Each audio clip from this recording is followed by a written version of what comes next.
Dear learners, this is Shashi Ramachandran. In continuation of my previous video, I'm here with the next video, treatment of accumulated profits and losses. Now we are doing this part 2 where I'm continuing the thing what we learned in our previous video. If you have not watched, go to the description box and just check out the video. Okay, now here, like we already learned that in a balance sheet, we have on the liability side some accumulated profits which are shown on the liability side. You can see here general reserve, employees provident fund, workmen compensation fund. So these are the accumulated profits which are given in a balance sheet. Same way we have accumulated losses which are on the asset side. So what we learned in our previous video, that accumulated profits are to be distributed or they can be adjusted. Same way accumulated losses can be are to be written off or they can be adjusted in case of reconstitution of a partnership firm. If there is any change in the partnership firm, we have to treat these accumulated profits and losses. So accumulated losses, we all know that these are the one, and we are going to like adjust or write off this amount. And do watch my previous video to understand more about it, that how to write off. Well, now coming to this accumulated profits, if I talk about general reserve, employees fund, all these funds and reserve to be distributed. Wait. General reserve, of course, yes, you have to distribute. Employees provident fund, do not touch, because this amount belongs to employees. It is not work these are the amount which are for employees, not for the partners. So partners cannot take this amount. Workmen compensation fund, yeah, you can distribute. Or investment fluctuation fund, yes, you can, but again these again have some special treatment.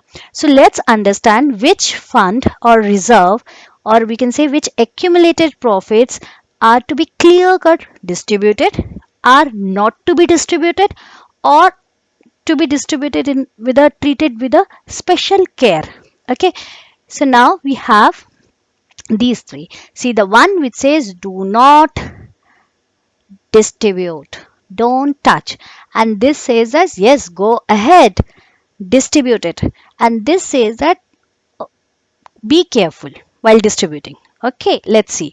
So these are the funds which are not to be distributed. If these appear in the balance sheet, you're not supposed to distribute this, because this is not directly of partners amount. Okay, now these are the one which are clear cut distributed. If there is a general reserve, contingencies reserves, profit and loss, credit balance, these are the profit of part of profit which is kept aside, and it goes to finally partners only. Okay, now the one which are like a special treatment, if I say, workmen compensation reserve and investment fluctuation reserve. So workmen compensation reserve and investment fluctuation reserve, we have to be very careful regarding this the distribution, because these are meant for some special purpose. Okay, so we'll learn more about this part today in this video. Okay, so red light says stop, green light says go ahead, yellow light be careful, and just see for what purpose it's been used. So we'll be learning this one by one. We'll take first thing as investment fluctuation reserve. Investment fluctuation reserve, okay, this is, as I said, this is a liability now, and on the asset side you will have investment which is done outside the business. Now there is a fluctuation in the value of the investment, and this fluctuation is like taken care by investment fluctuation reserve. So these reserves are maintained, that if there is any loss by that fluctuation on in the market value of the investment, that will be taken care by this investment fluctuation reserve. So now make it very clear. If there is a loss, investment fluctuation reserve will take care. If there is no loss, investment fluctuation reserve will be treated same way as other reserves, like general reserve or contingencies reserves. Okay, but if there is a loss, we have to take care. What about the profits? If market value is more than the investment, market value of investment is more than the book value of the investment, there is a profit. Then is there any role of investment fluctuation reserve? No, not at all, because this reserve is meant to cover the loss of like market value investment and a book value investment. Okay, let's understand it in a different manner. Now we'll take one question all and make it understand in a better way. Now this question says A, B and C are partners sharing profit in the ratio of 4 is to 3 is to 2. This is the old ratio which is given, and now again there is a change in the ratio. They decided to have their ratio as 2 is to 3 is to 4. Fine. So as I said, these treatment we have to do when there is a reconstitution of a partnership. And remember children, the same treatment will be done in case of any type of reconstitution, whether it is admission or retirement or a death of a partner. So same treatment will be done. So once you learnt, means it will be used in different chapters, same way.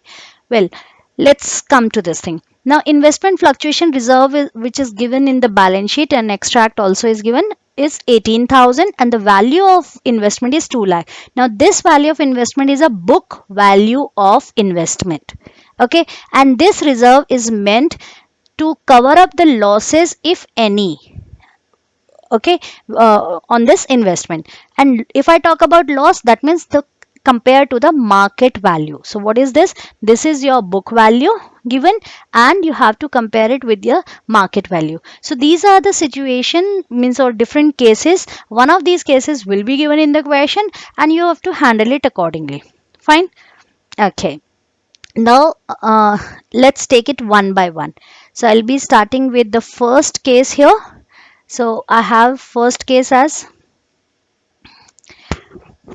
okay, now the first case says that there is no in other information. So as I said, for these two particularly, workman compensation reserve and investment fluctuation reserve, for these two you have to check out your adjustments.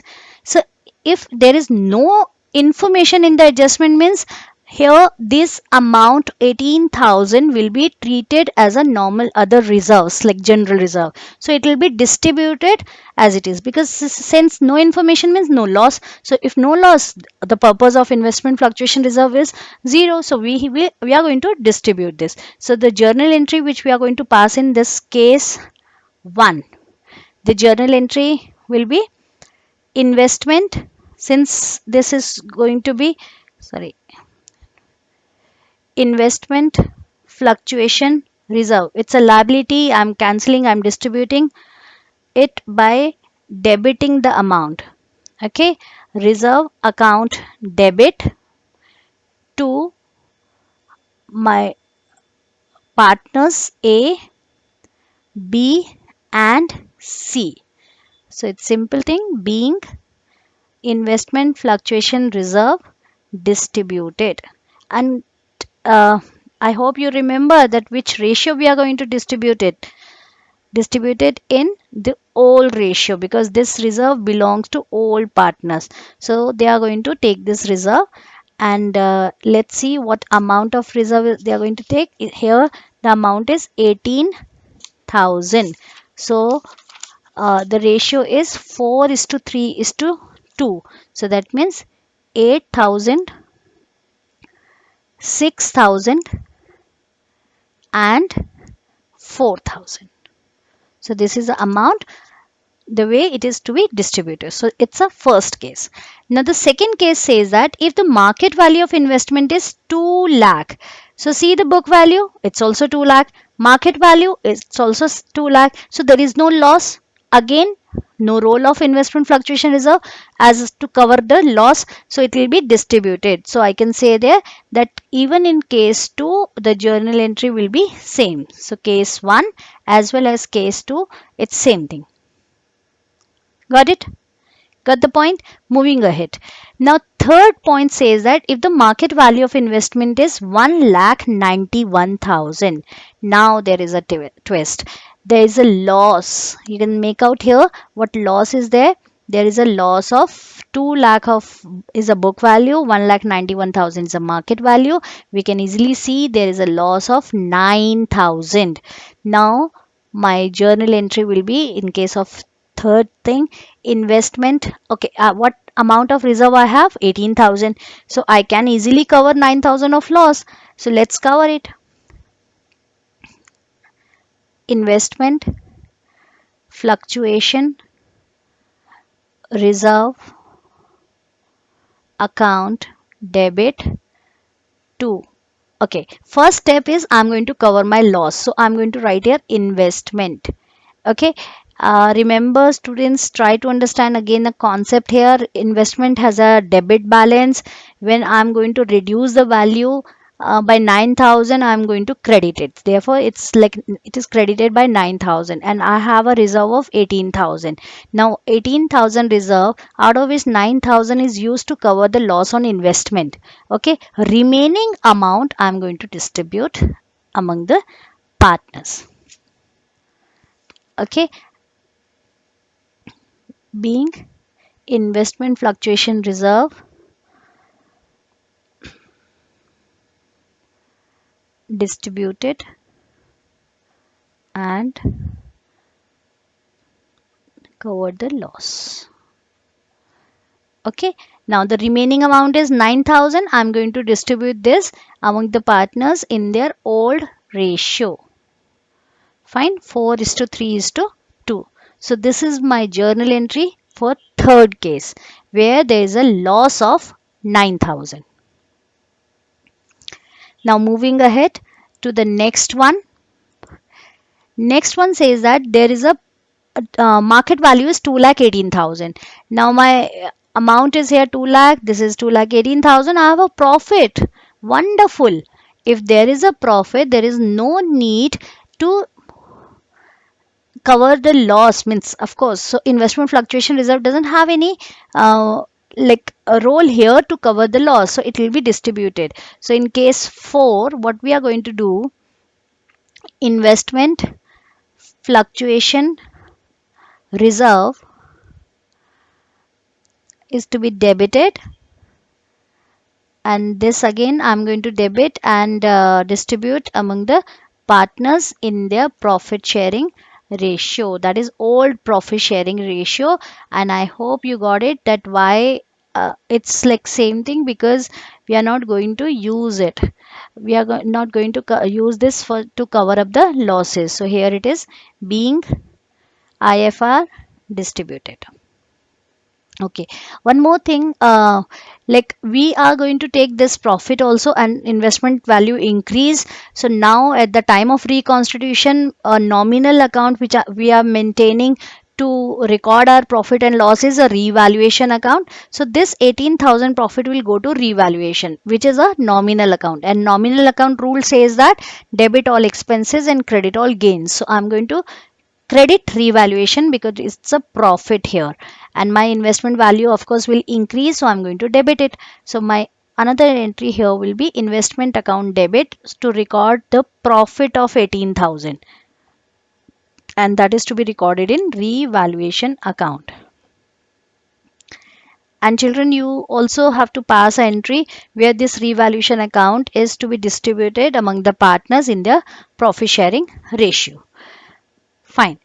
Now, coming to the next one, this is case 4. We'll move to next case, that is case 5.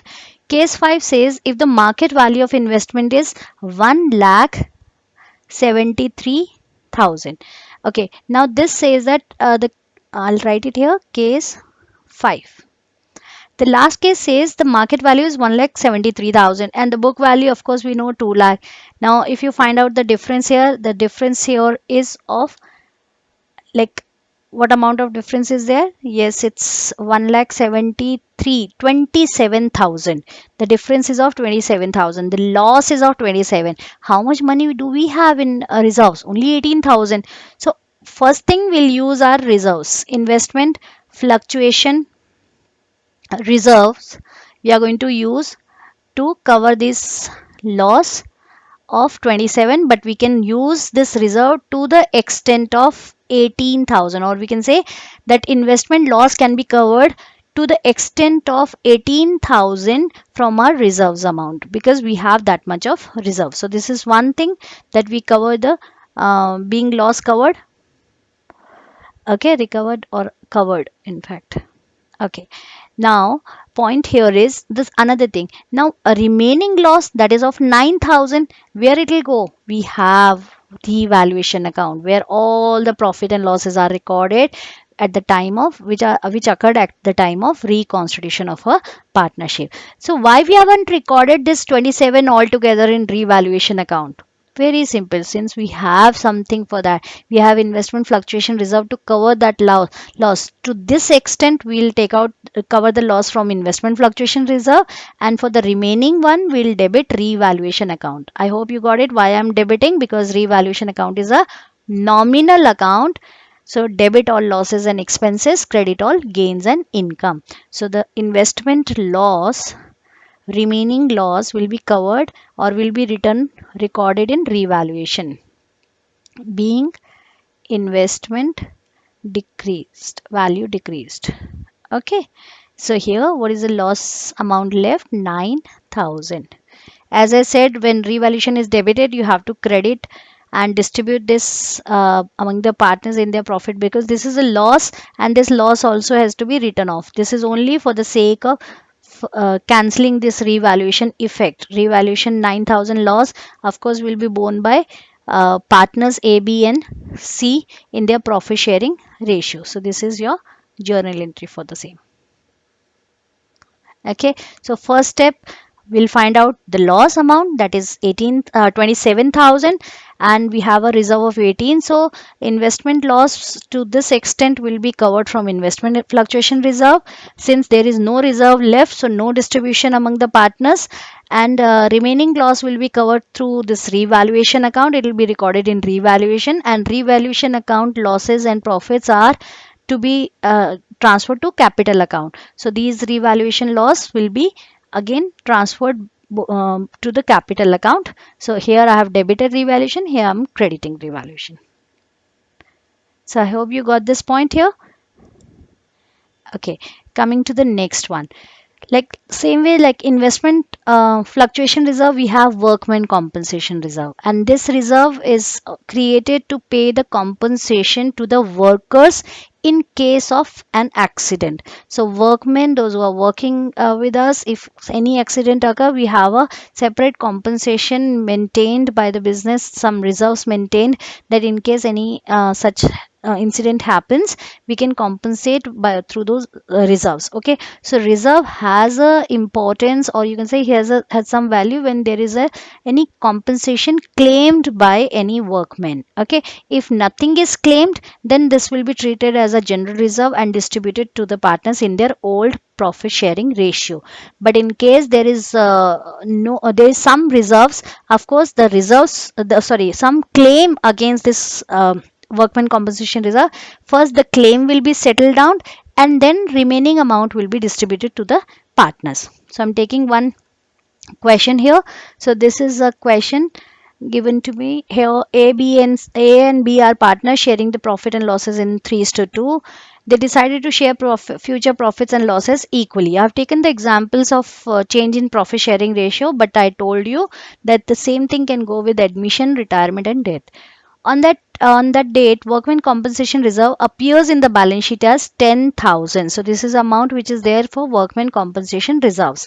Show the accounting treatment in each of the following alternative. So we have these alternatives: when there is no claim, when there is a claim of 4,000, claim of 10,000, claim of 12,000, how it is going to be treated. So let's take it one by one. So I've taken here only two cases, case 1 and case 2 first. Okay, my question is same here. So let's see what happens in first case. So first case is if there is no other information. So if there is no other information here means no claim is there. So entire reserve amount will be distributed to the partners in their old profit sharing ratio. So 10,000 of the profit goes to partners capital account in their old profit sharing ratio. Okay, moving to the next one. Okay, next one says if the claim on account of workman compensation is estimated at rupees 4,000. So 4,000 is a claim. What balance we have in workman compensation reserve? 10,000. So 4,000 will go to the claim means it will of course use by to pay off the claim, or we can say that that amount will remain in this workman compensation reserve intact and will be shown in the new balance sheet 4,000 as it is, but remaining 6,000 will distribute. So this is my journal entry. The workman compensation reserve 10,000, claim is 4, remaining amount is 6,000 is distributed in this ratio, that is 3:2. Moving to the next one, here I've taken third and fourth case. Let's see the third case here.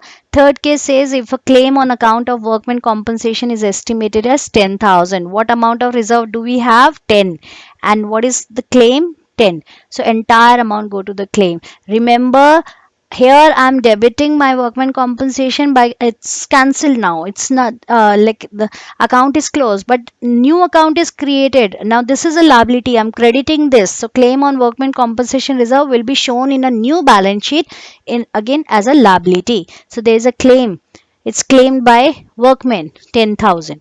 Okay, now the next case says if the claim on account of workman compensation is estimated at 12,000. Now the claim is 12,000 and what amount we have? 10 only. So to this extent, of course, we can cover it from this reserve. But the 2,000 which is in excess, it's a loss. We have to pay, we have only 10,000 reserve and we have to pay 12,000. So remaining 2,000 is as a loss at the time of reconstitution, that will be taken care by revaluation account, because revaluation account, what is it exactly? It is a account which will take care of all profit and losses at the time of reconstitution of a business or a partnership firm. So here the entry goes like this: workmen compensation reserve we can take out only 10,000, rest of the loss will be covered by this revaluation, and the claim becomes 12,000, which is to be shown in the new balance sheet. And as I said, when you open revaluation you have to close it. Here I have debited, here I am crediting, and this amount will go to this one. Okay, my journal entry, slight problem here, so I'll be writing it again. If you want, I'll write it. This is A debit, B debit to revaluation account. This is the correct one.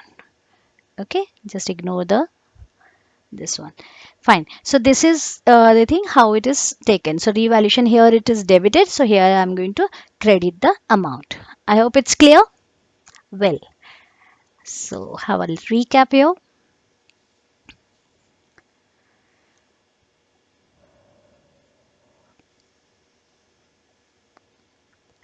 So I hope you like this video. Share this video with your friends and do subscribe to my channel Exuberant Learners.